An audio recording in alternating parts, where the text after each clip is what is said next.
Fil-Brażil il-Fondazzjoni Sigma, kumpanija Maltija li tispeċjalizza fl-iGaming, laqgħet 18,000 delegat minn madwar id-dinja bil-kumpanija issa mhux biss qed taħdem ma' negozji oħra iżda wkoll ma' gvernijiet internazzjonali.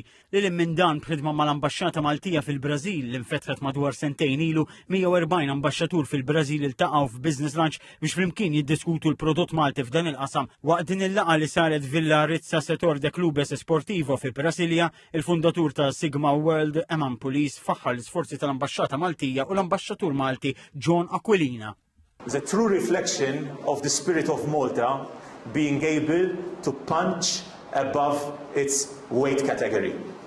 You know, such a tiny state to be able to collaborate with a firm, a Maltese company that started out of Malta and be able to attract such a distinguished lineup. Is-Sur Pulis fakkar li Sigma bdiet b'konferenza waħda u biss kien il-ħaddiem bil-kumpanija tikber u llum tħaddem ma' 300 persuna minn madwar id-dinja u qal li l-uniku triq il-qudiem huwa li dan is-settur ikun regolat sabiex jikber u biex kulħadd ikun protett. Kelima l-kumpanija qalet ma' TVM News ukoll fuq livell internazzjonali Sigma li bdiet bħala inizjattiva ta' oriġini Maltija illum hija meqjusa bħala waħda mit-tliet l-akbar u l-aktar summits influenti tal-iGaming fid-dinja.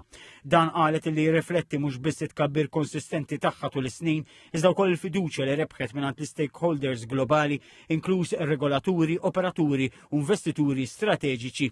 Il-kumpanija llum ittellaq 7 esibizzjonijiet internazzjonali f'Malta, id-Dubaj, Sao Paulo fil-Brażil, Manila fil-Filippini, Ruma u s-Sanka fis-Sri Lanka. B'kollox dan ix-shows bħal dik li ssir Malta annwalment iġibu 110,000 investitur u operatur. L-avveniment ta' Sigma li jmiss f'Malta se jkun qed isir fl-ewwel ġimgħa ta' Settembru.